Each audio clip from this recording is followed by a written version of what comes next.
Yo, listen to this.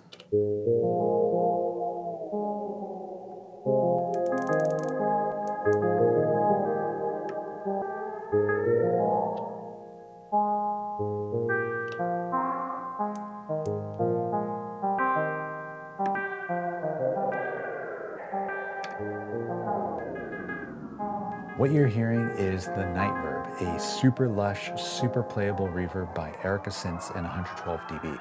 Today, I want to show you why it's so special, how it sounds on a few sources, and also try to nail down why the Nightverb as well as the Zen Delay are some of my favorite effects units as of late. I've had the Nightverb on my radar for a minute, so when Erica Synths reached out and asked if they could send one over and throw some cash on top to make a video, I said, hell yeah. So that's what you're watching here today. All right, let's get deep. And for those of you who are wondering what it sounds like without the Nightverb, here it is bypass.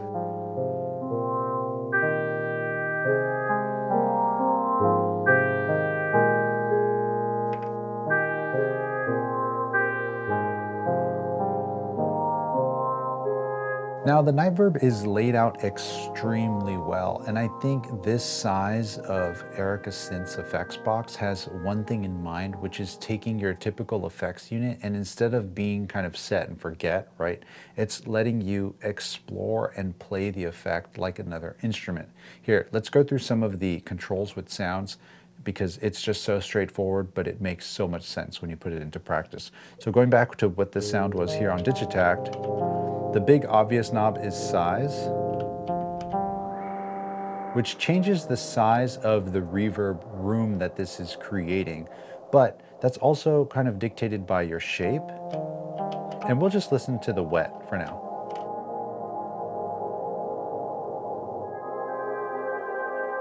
So you kind of hear how massive this room can become, right? It's a space that doesn't exist in this world that is this big, which is very magical. And what's cool is you can kind of bring it back to more of a cathedral type of world, or go. And now you're kind of like in a underwater club or something, right? But what's really crazy about this is this early late reflector control. This is going to focus in on the reflections that come early of the reverb or late in your room. So watch, if this size is huge and we listen to just early reflections, it's all the sounds that are really early. It's almost like just listening to the early part of the room without having to change the size. If I turn this up, listen to that. There are still reflections there that are in this room that we've created with this shape and this size. So it lets you mix between the early and late reflections. Right in the middle, you get just giant early and late reverb. And what's cool is your pre-delay. If you have this just listening to late reflections, your pre-delay almost doesn't matter because the pre-delay is on your early reflections, right? So here, watch, let's mess with the pre-delay so you can really hear this effect happening. I've changed it to this wide preset that I've made. Now, you can hear this is just affecting how quick the first reflection happens, right? But if I turn this all the way up, it doesn't really change. I mean, of course it does, right? But it's not as prominent. And this is what's really cool, because if you start playing in with something maybe like this,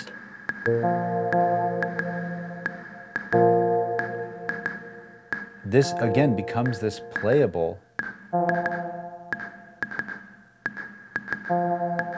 type of effect.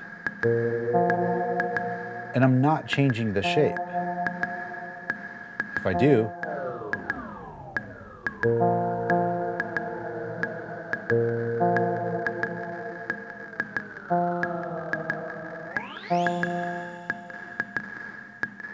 right? And one thing that's really cool is you have a 2-band EQ here, kind of just boosting your bass or your treble, but then you can also start dampening off the reverb tail. So if we go full reverb here, and there's no dampening, this will then just go on basically forever. But I can start shaving this off over time as it gets reflected. So I can turn up our high damp But you can hear the highs start disappearing and leaving just the lows. And this turns into this cool kind of effect. This actually sounds really dope. This actually brings up a crazy point. With the freeze,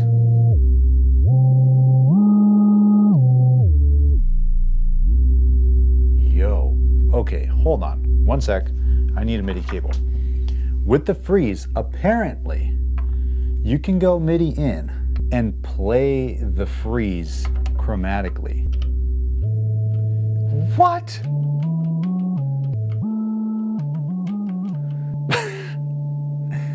Why? What happens without freeze? Am I playing the room?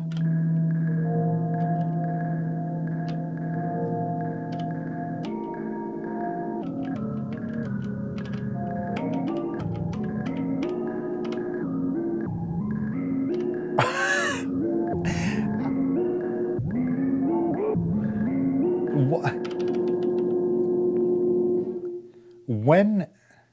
Why is this an option? This is nuts.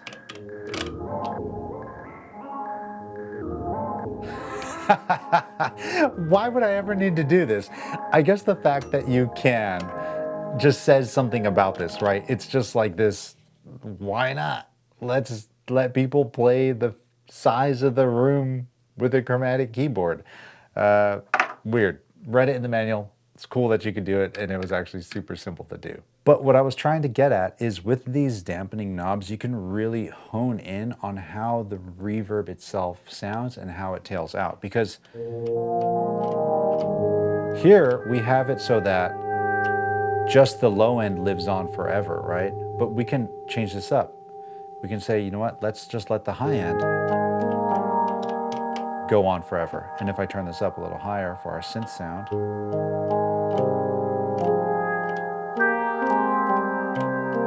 and it's so beautiful because you can just like not let it go forever, but just enough.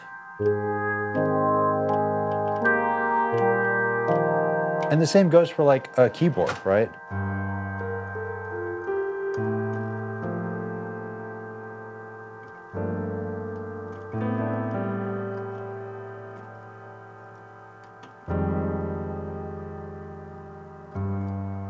Turn this up a little bit, turn our treble up here.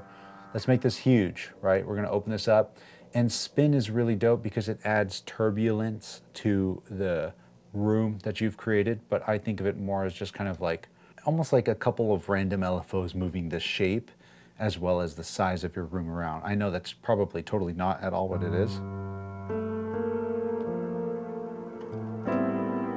But like if we go full wet, small room, open this up. And here, we'll cut it for now so we can just hear it on a couple notes. Without this, with it, here how it kind of adds like that chorus.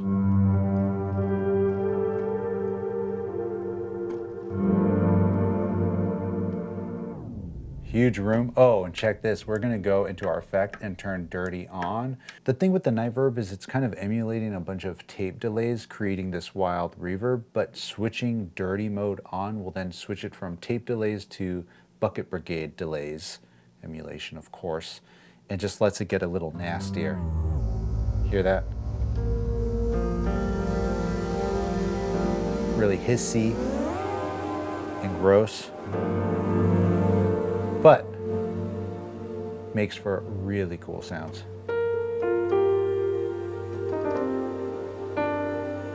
Watch again, bring our treble down on the EQ, boost up that bass a bit.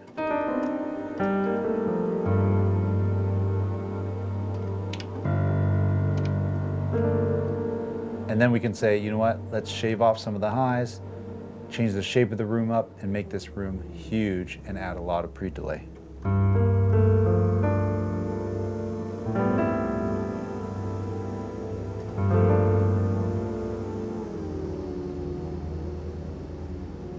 Whoa, that's pretty. Now let's just focus in on the early reflections. A little less. And again, without this, with it, I mean, it lives on, right?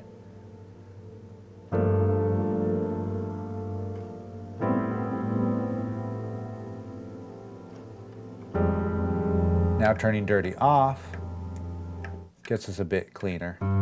And I think that the size can't go as big. I just love having control over the dampening because it shapes up the way the tail ends. And if these are all the way up, your feedback at infinity doesn't necessarily go on for infinity, because as it gets fed back into itself, creating that reverb, it keeps dampening more and more and more on this end. So if this is really intense like this, it's just a really bassy reverb. If you do the opposite, it's a really high pitch reverb, focusing a lot more on the higher end. And of course our treble's down. And you can push your stereo field to spatial 200%. So it's just really huge, regular stereo or mono. It's stereo in, stereo out. If you go mono in, it'll convert that into a stereo signal. Again, it's just this beautiful playable reverb. And you know what? Let's set this up with the MC202 just so I can show it in a more musical context. One sec. Oh, straight out the bat. Ah, and it's winning, baby. All right. Anyway, we're here. Listen to that already.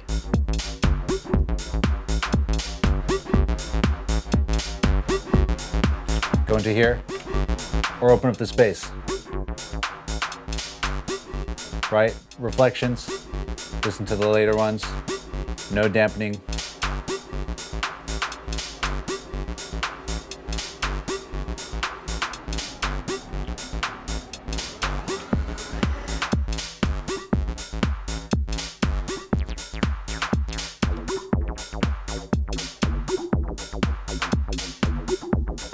And again, open this up. This is how playable this is.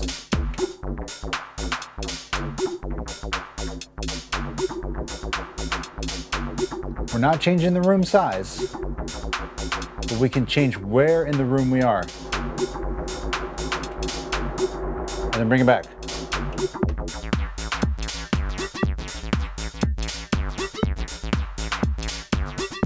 One more time, one more time. For the people in the back, here we go.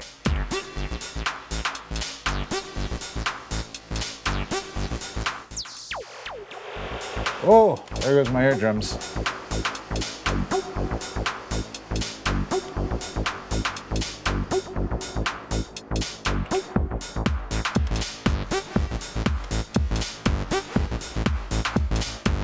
Make the room really small. Oh, neck breaker. Throw them way off. Oh, dirty. Okay, here are some final thoughts on the Nightverb. Like I said at the beginning, it's a collab between Erica Synths and 112 dB, who make plugins. And to be honest, I had no clue who 112 dB were prior to this, but this made me question why even have a digital effects box like this when you could just use plugins, right? So then that took me down the rabbit hole of applying that to all digital devices nowadays. And the one thing that I think software will never have over hardware is literally that, hardware. A chosen set of controls by someone who has a goal that aligns with you or doesn't. And when it hits, it hits. I mean, that's why there are MPCs and SP404s and Digitacs and so on. They all do a variation of the same thing, and they can all be replicated and more by software. So then why use gear? It's because the hardware just hits exactly how you need it. My favorite thing to think about when comparing the two is remembering that I can't move two parameters at once with my mouse. And it's very destination-based versus exploratory for me.